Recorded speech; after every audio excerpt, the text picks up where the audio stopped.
अस्सलाम वालेकुम 10th class. कैसे हैं आप सब? I hope so you all are fine.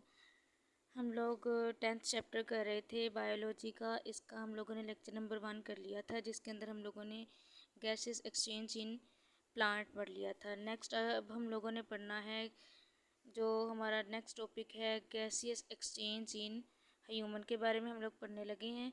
आज हमारा जो टॉपिक है, ओके जी, इसके बारे में देखते हैं। Gaseous exchange in human.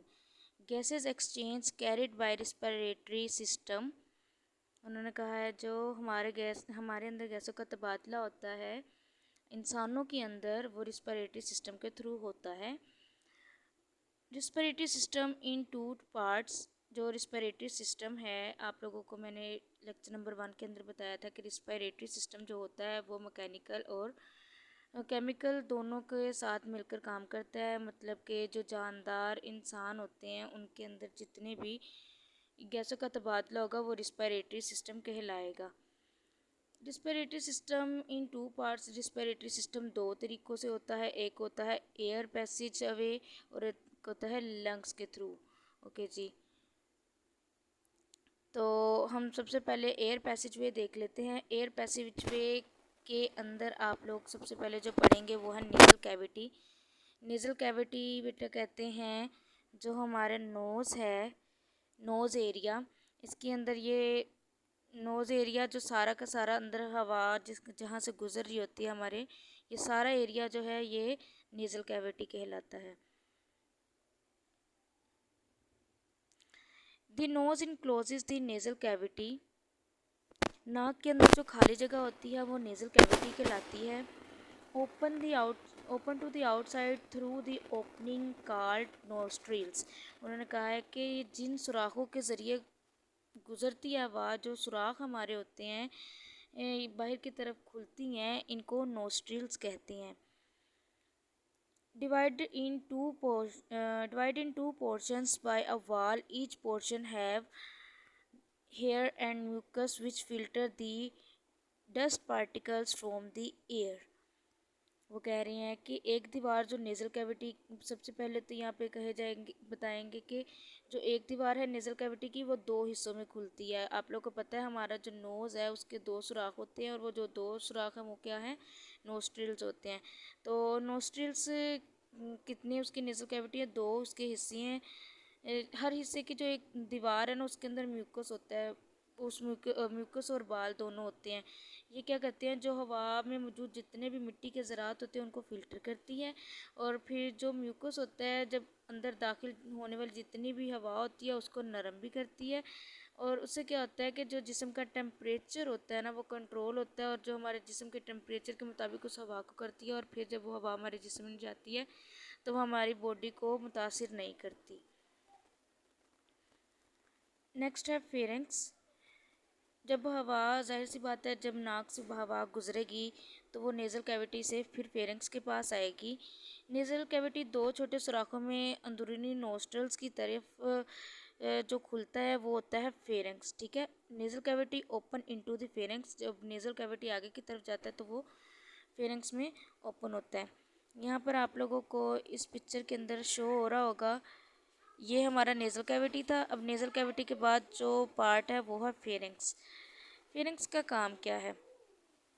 In a muscular passages and is common to both food and air. उन्होंने कहा है कि ये जो नेज़ल कैविटी है ये एक मस्कुलर रास्ता है, एक मतलब कि एक ही रास्ता है जिसके अंदर से दो सुराख, दोनों के लिए खुराक और हवा दोनों के लिए यहाँ से ही रास्ते ओपन होते हैं। हवा फेरेंक्स से लेरिंक्स में जाती है। अब आप लोगों को मैं बताऊं कि फेरेंक्स से लेरिंक्स में जाने के लिए लेरिंक्स क्या चीज़ है।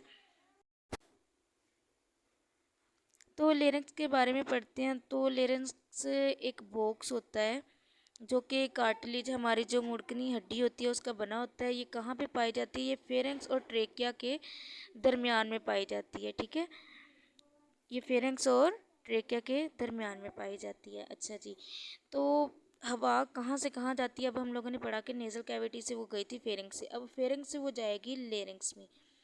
अच्छा जी, उससे पहले हम लोग एक छोटा सा पॉइंट पढ़ते हैं एपिग्लोटिस के बारे में। एपिग्लोटिस क्या है? Look at the picture. Glottis जो होता है ये फेरेंक्स के बाद आता है। Glottis is a narrow opening at the floor of pharynx which lead into a larynx। क्या कह रहे हैं वो कि जो ग्लोटिस है ये फेरेंक्स के फर्श पर एक सुराख होता है जिसे ग्लोटिस कहते हैं। तो ये ग्लोटिस जब होता है वो आगे लेरिंग्स में ओपन होता है असल में।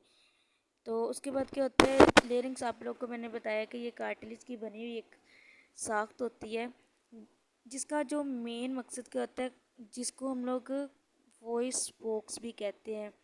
वॉइस बॉक्स क्या होता है बेटा? आवाज़ पैदा करने वाला खाना। लेरिंग्स के अंदर की तरफ लेरिंग्स के अंदर की तरफ से एक तरफ से दूसरी तरफ रेशेदार पट्टियाँ होती हैं। रेशेदार पट्टियों को दो जोड़े होते हैं जिन्हें क्या होता है कि वोकल कॉर्ड कहते हैं।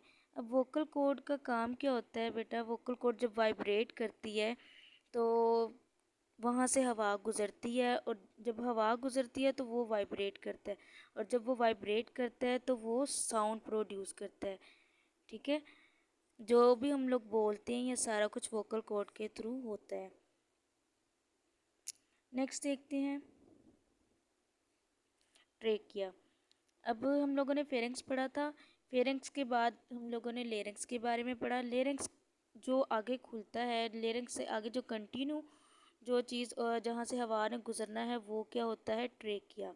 ट्रेकिया को हम लोग वाइंड पाइप भी कहते हैं, विंड पाइप भी बोलते हैं, वाइंड पाइप भी बोलते हैं, जैसे आपको बेहतर लगे। विंड पाइप वैसे कहा जाता है। लेरिंक्स आगे ट्रेकिया में खुलती है। Larynx continue the trachea called windpipe. Windpipe कहते हैं हवा की नाली को। सीने में दाखिल होने पर ट्रेकिया जो है वो दो नालियों में तकसीम हो जाता है जिसे ब्रोंकाई भी कहते हैं। ठीक है, उससे पहले हम लोग देख लें कि ट्रेकिया जो है वो 12 सेंटीमीटर लंबी ट्यूब होती है। ये सी शक्ल के कार्टिलेज की रिंग्स बनी होती है। मैं आप लोगों को यहाँ पे दिखाती हूँ। यहाँ पे आप लोगों को लुक एट द पिक्चर, ये आप लोगों को एरिया नज़र आ रहा होगा। या जहाँ पे ये सी शक्ल के घेरे नज़र आ रही हैं ये सारे क्या हैं? कार्टिलेज हैं, और ये किसकी हैं? ट्रेकिया की। ये यहाँ से लेके यहाँ तक ये जो नाली जा रही है ये ट्रेकिया की नाली है। ब्रोंकाई के बारे में पढ़ते हैं। ट्रेकिया के बाद जब हवा गुजरती है तो वो ब्रोंकाई में जाती है। ब्रोंकाई जो है have cartilage plates in their walls. Bronchi की दीवारों में ट्रेकिया की जो नाली होती है वो आगे दो नालियों में ओपन होती है। ठीक है, जिसे हम लोग कहते हैं ब्रोंकाई। आप लोग को पता है कि दो हमारे फेफड़े होते हैं और दोनों फेफड़ों की तरफ ये जो नाली जा रही होती है इसे कहते हैं ब्रोंकाई। ब्रोंकाई को वाहद ब्रोंकस भी कहते हैं। It entered into the lung of its side and then divided into a smaller branches। फिर वो जब वो फेफड़ों के अंदर जाती है तो वो मज़ीद डिवाइड होती चली जाती है। ठीक है, तो they make several fine tubes called bronchioles. जब ये मज़ीद डिवाइड होती रहती हैं तो ये क्या बना देती हैं? ब्रोंक्यूल्स बना देती हैं। लुक एट द पिक्चर, ये दो जो साइड्स पर जा रही है ये है ब्रोंकाई। वह एक अगर होगी तो ब्रोंकस होगी और दोनों साइड पर होंगी तो ब्रोंकाई। फिर ये जब मज़ीद डिवाइड होती जाती हैं तो ये बना देती हैं ब्रोंक्यूल्स। और फिर जब ब्रोंक्यूल्स मज़ीद डिवाइड होते हैं तो वो बना देते हैं एल्वियोलाई। एल्वियोलाई के बारे में पढ़ते हैं हम लोग। जब ब्रोंक्यूल्स मज़ीद तकसीम होती जाती हैं तो क्या होता है कि इनके अंदर से जो कार्टिलेज वाली हड्डी होती है वो भी क्या हो जाती है? ख़त्म हो जाती है आहिस्ता आहिस्ता, जब वो ब्रोंक्यूल्स के अंदर मज़ीद तकसीम होती रहती हैं। तो उन्हें हम लोग क्या बोलते हैं? उन्हें हम लोग बोलते हैं एल्वियोलर डक्ट्स। दी ब्रोंक्यूल्स लॉस कार्टिलेज। यहाँ पे यही बात वो बता रहे हैं कि ब्रोंक्यूल जो हैं वो अपनी कार्टिलेज वाली हड्डी को खो देते हैं, मतलब कि ख़त्म हो जाती हैं एंड बिकम नैरोर, और वो मज़ीद क्या होती हैं, बारीक से बारीक होती चली जाती हैं। और जब ये मज़ीद बारीक हो जाती हैं और फिर ये क्या बना देती हैं, एल्व्यूलर डक्ट्स। और ये किस में खुलती है, एल्व्यूलाई में।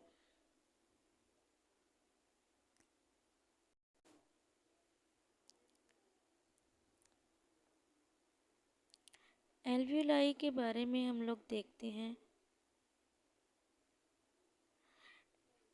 Look at the picture. ये आप लोगों को एक शेप नज़र आ रही है, ये हैं एल्व्यूलाई के, एल्व्यूलर डक्ट के थैलियाँ, उसके गुच्छे हैं, ठीक है। हर एल्व्यूलस एक थैली नमा साख्त होती है। ये जो एक एल्व्यूलस है ना, ये एक थैली नमा साख्त मतलब कि थैली की तरह एक होती है, जिसकी दीवारों में एपिथेलियल सेल्स की सिर्फ एक ही तह मौजूद होती है। एपिथेलियल तह का मतलब जो उसकी आउटर लेयर होती है, वो वाली तह जो है वो सिर्फ एक ही रह जाती है। और इसके इर्द गिर्द कैपलरीज का एक जाल होता है। कैपलरीज आप लोग को पता होगा कि जो सबसे बारीक नालियाँ होती हैं उन्हें हम लोग कहते हैं कैपलरीज। दिल से डीऑक्सीजनेटेड जो खून होता है वो लाने पर पल्मोनरी आर्टरी फेफड़ों में दाखिल होकर आर्ट्रियूल्स और कैपलरीज में तकसीम हो जाती हैं। ये कैपलरी एल्व्यूलाई के गिर्द फिर एक गिलाफ बना देती हैं। ये एल्व्यूलाई और इनके गिर्द ये जितने भी एल्व्यूलाई की थैलियाँ है ना, इन सब के गिर्द छोटी छोटी कैपलरीज के जाल लाजमी बना हुआ है। हर एल्व्यूलाई, हर एल्व्यूलस का जो एक थैली है उसके ऊपर कैपलरीज का जाल लाजमी है। तो एक दफ़ा हम दोबारा से सारा पढ़ लेते हैं कि हवा कहाँ से कहाँ और फिर कहाँ से कहाँ जा रही है। सबसे पहले हवा आई नेज़ल कैविटी में। नेज़ल कैविटी में हवा जब आई तो फिर वो फेरेंक्स के अंदर चली गई। फेरेंक्स के अंदर लेरेंक्स था, वहाँ पर आई, फिर वहाँ से गुजरती हुई वो ट्रेकिया के अंदर चली गई। ट्रेकिया से फिर वो दो नालियों में तकसीम हो गई जो कि ब्रोंकाई था। फिर ब्रोंकाई से मज़ीद जब ये देन डिवाइड होती गई तो ये ब्रोंक्यूल्स में तकसीम हो गई। और फिर ब्रोंक्यूल से ये एल्व्यूलर डक्ट्स मतलब कि एल्वुलाई की थैलियों में तकसीम हो गई। और फिर वहाँ पे जब हवा जाती है तो वो क्या करती है कि वो दिल में से हमारी जो डीऑक्सीजनेटेड खून होता है और उसके अंदर जो कार्बन डाइऑक्साइड होती है उसको वापस ले जाती है, और जो ऑक्सीजन होती है हवा में से वो अंदर रख लेती है और फिर वो दिल को पहुंचा देती है। ये होता है रिस्पिरेटरी सिस्टम का वर्क। अच्छा जी, नेक्स्ट अब हम लोग पढ़ते हैं लंग्स के बारे में। लंग्स मीन फेफड़े। All the alveoli on one side constitute a lung. Lung की शेप लोबिया की तरह की होती है। अब हम लोग पढ़ते हैं लंग्स के बारे में। लंग्स क्या होते हैं? All the alveoli on one side constitute a lung. एक साइड की जितनी भी एल्व्यूलाई होते हैं वो सारे मिलकर एक फेफड़ा बनाती हैं। पेयर ऑफ लंग इन थ्योरेक्स। मैंने आप लोगों को बताया था कि दो प्रोसेस हैं हवा के गुजरने के। तो एक हम लोगों ने पढ़ा था द एयर पैसेज वे और दूसरा है lungs. All the alveoli on one side constitute a lung. एक साइड की जितनी भी एल्वुलाई होती हैं वो मिलके क्या बनाती हैं, एक फेफड़ा बनाती हैं। और जब पेयर होगा दोनों साइड के जो एल्वुलाई मिलके क्या बनाएंगी, दो फेफड़े एक पेयर बनाएंगी लंग्स का। Okay ji. Chest wall made up of 12 pairs of ribs. फेफड़े जो हैं वो लचकदार ऑर्गन्स होते हैं। इनके अंदर ब्लड वेसल्स भी होती हैं। मैंने आप लोग को बताया कि बहुत ज़्यादा कैपिलरीज मौजूद होती हैं। हर फेफड़े के इर्द गिर्द दो मेम्ब्रेन्स लाजमी होती हैं, एक होती है अंदरूनी और एक होती है बैरूनी। लुक एट द पिक्चर, आप लोग को नज़र आ रहा होगा। तो thick muscular muscles called intercostal muscles. उन्होंने कहा है कि ये जो मसल्स इनके अंदर मौजूद होते हैं वो कौन से मसल्स कहलाते हैं, इंटरकोस्टल मसल्स कहलाते हैं। अ thick muscular structure called diaphragm thick muscular structure. यहाँ पे मैं आप लोगों को दिखाती हूँ। ये हमारे फेफड़े हैं, ठीक है। ये हमारे फेफड़े आप लोगों को नज़र आ रहे होंगे। इन फेफड़ों के नीचे होता है डायाफ्राम, ठीक है। डायाफ्राम क्या चीज़ है उसके बारे में हम लोग पढ़ेंगे।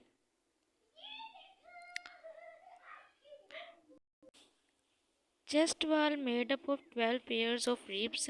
हमारी जो चेस्ट वाली जो हमारा सीना होता है वहाँ पर उन्होंने कहा है कि 12 पसलियाँ होती हैं जिसके अंदर ये फेफड़े मौजूद होते हैं। ये रिब्स जो हमारी रिब्स वाली जो हड्डियाँ होती हैं ये क्या करती हैं कि हमारे फेफड़ों को की हिफाजत करती हैं। क्योंकि ये लचकदार ऑर्गन होते हैं, बहुत ही सॉफ्ट होते हैं। अगर इनके ऊपर ये ढांचा ना मौजूद हो तो ये बहुत जल्द ख़राब और किसी भी चीज़ लगने से ये बहुत जल्द ख़राब हो सकती हैं। हमारे चेस्ट एरिया में जो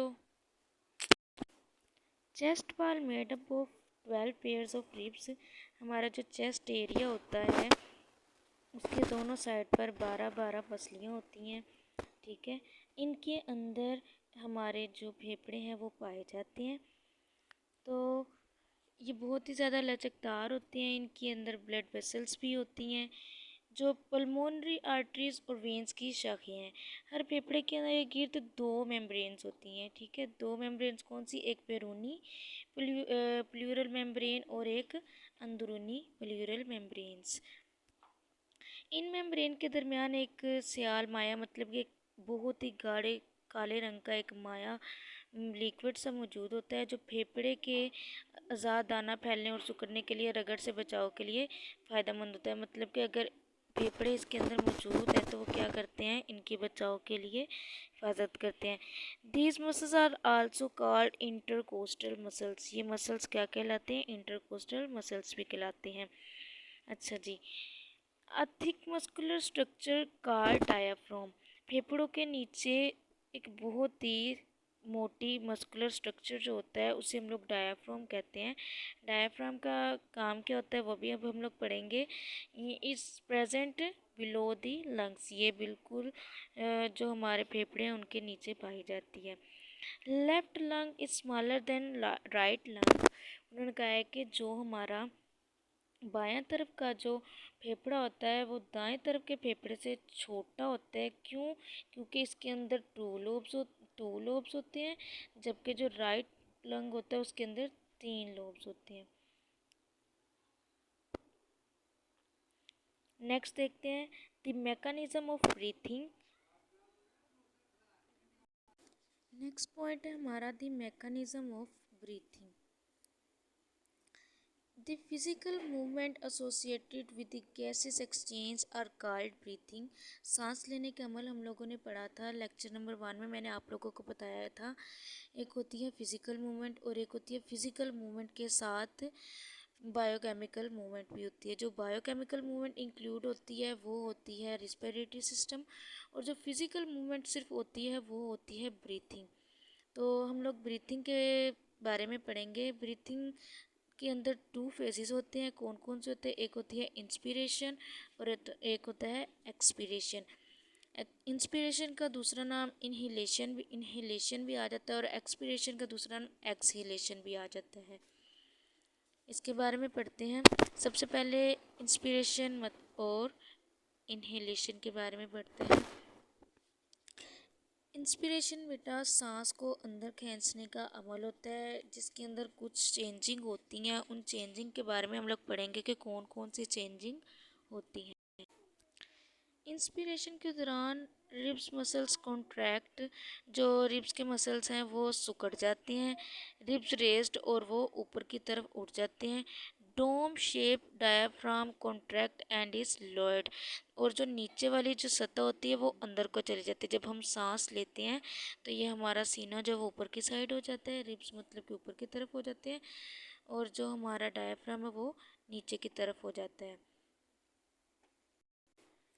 जब ये हरकत होती है तो क्या होता है कि जो सीने का खला का रकबा है वो बहुत ज़्यादा बढ़ जाता है, क्योंकि हम जब सांस लेते हैं तो आप लोग देखेंगे जब आप लोग हवा अंदर की तरफ लेके जाएंगे तो आप लोग का सीना ऊपर की तरफ उठता है, आपके फेफड़े ऊपर की तरफ हो जाते हैं और उनके ऊपर दबाव में कमी आ जाती है, जिसके नतीजे में फेफड़े फैल जाते हैं और इनके अंदर का हवा का जो दबाव होता है वो भी कम हो जाता है।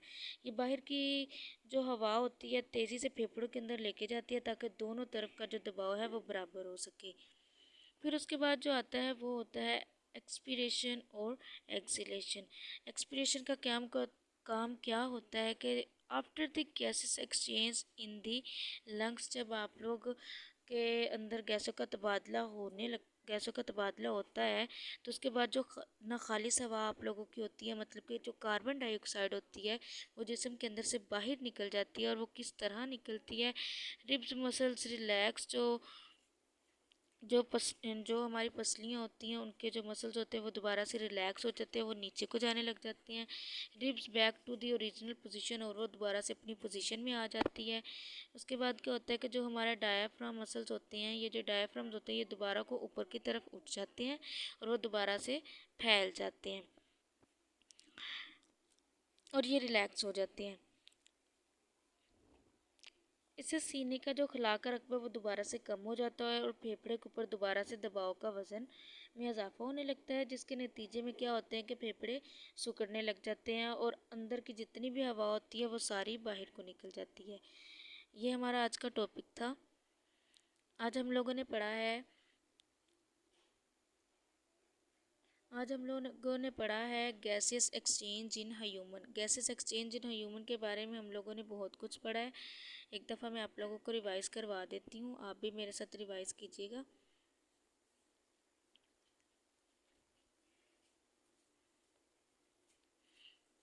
अच्छा, इसके बारे में हम लोगों ने पढ़ा था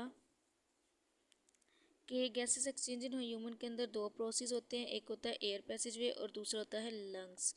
एयर पैसेजवे के बारे में हम लोगों ने पढ़ा तो एयर पैसेजवे के अंदर कुछ प्रोसेस होता है जिसके अंदर क्या होती है, हवा नेज़ल कैविटी में जाती है, वहाँ से फिर ये फेरिंक्स के अंदर चली जाती है, फेरिंक्स ये लेरिंक्स में जाती है, लेरिंक्स से फिर क्या होता है कि ये देन लेरिंक्स से फिर ये ट्रेकिया के अंदर चली जाती है, ट्रेकिया से ब्रोंकाई में, और फिर ब्रोंकाई मज़ीद जब तकसीम होते जाते हैं तो वो ब्रोंक्यूल्स में डिवाइड हो जाते हैं और फिर वहाँ से ये एल्विलाई में, मतलब कि छोटी छोटी थैलियाँ होती हैं उनके अंदर हवा आ जाती है और फिर वहाँ से वो जो कार्बन डाइऑक्साइड होती है, डीऑक्सीजनेटेड जो ब्लड होता है उसके अंदर से जितनी भी कार्बन डाइऑक्साइड होती है उसको निकाल देते हैं और वो फिर निकाल के दोबारा से जो हम लोगों ने प्रोसेस पढ़ा था एक्सीलेशन, उसके थ्रू वो हवा को बाहर निकाल देते हैं। आई होप सो आपको समझ आई होगी। जिस बात की समझ ना आए वो आप लोग कमेंट सेक्शन में ज़रूर बताइएगा और मेरे चैनल को सब्सक्राइब करिएगा। ये आज का हमारा सेकंड लेक्चर था, इंशाल्लाह थर्ड लेक्चर आपको बहुत जल्द मिलेगा। मेरे चैनल को सब्सक्राइब करें, लाइक भी करें और अपने दोस्तों के साथ शेयर भी करें। ओके, अल्लाह हाफिज़।